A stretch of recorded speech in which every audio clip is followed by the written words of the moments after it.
আসসালামু আলাইকুম। আজকে আমি আপনাদেরকে খুবই সহজে গরুর গোশত দিয়ে বিরিয়ানি বানানো দেখাবো। বিরিয়ানির জন্য প্রথমে আমি একটি পাতিলে ঘি দিয়ে এর মধ্যে কুচি করে রাখা পেঁয়াজ দিয়ে দেব। পেঁয়াজগুলো লাল লাল করে ভেজে নিয়ে এর মধ্যে পোলাওয়ের চাল দিয়ে দেব।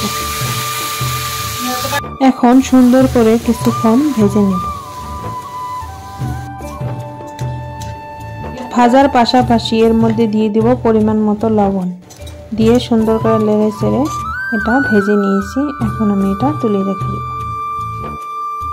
অন্যদিকে গোশত রান্নার জন্য প্রথমে আমি একটি পাতিলে সরিষার তেল দিয়ে এর মধ্যে গোটা এলাচ, দারচিনি, লবঙ্গ, তেজপাতা আর জিরা আর পেঁয়াজ কুচি দিয়ে ভেজে নেব।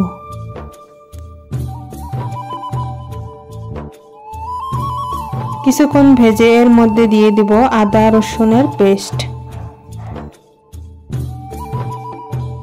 তারপর এর উপরে দিয়ে দিব গরুর গোশতগুলা।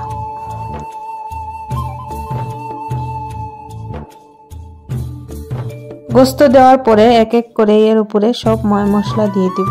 লবণ, হলুদ, মরিচের গুঁড়ো, জিরার গুঁড়ো, ধনের গুঁড়ো, এগুলা সব দিয়ে এখন সুন্দর করে কষে নিতে হবে।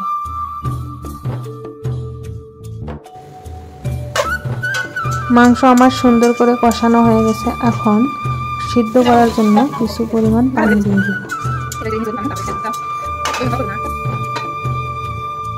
গোশত 80% হয়ে যাওয়ার পরে এর মধ্যে ভেজে রাখা পোলাওয়ের চালগুলো দিয়ে সুন্দর করে নেড়ে নিয়ে এর উপরে দিয়ে দিব বিরিয়ানি মশলার গুঁড়ো, দিয়ে পরিমাণ মতো পানি দিয়ে ঢাকা চাপা করে রেখে দেব আধা ঘন্টার জন্য। পানির পরিমাণটা আপনারা চালের অনুযায়ী দিয়ে দিবেন। চাল যতটুকু দিবেন তার থেকে ডাবল পানি দিতে হবে। পুরো আধা ঘন্টা পরে আমি এখন এটা নামিয়ে নিতেছি। দেখুন কি সুন্দর ঝরঝরা গরুর গোশত দিয়ে বিরিয়ানি রেডি হয়ে গেছে। এখন আমি প্লেটিং করে নিচ্ছি। আপনাদের যদি এই ভিডিওটা ভালো লাগে থাকে তাহলে আপনারা অবশ্যই একটি লাইক, কমেন্ট, শেয়ার করে দিবেন। আর ভিডিওটি দেখার জন্য অসংখ্য ধন্যবাদ। আল্লাহ হাফেজ।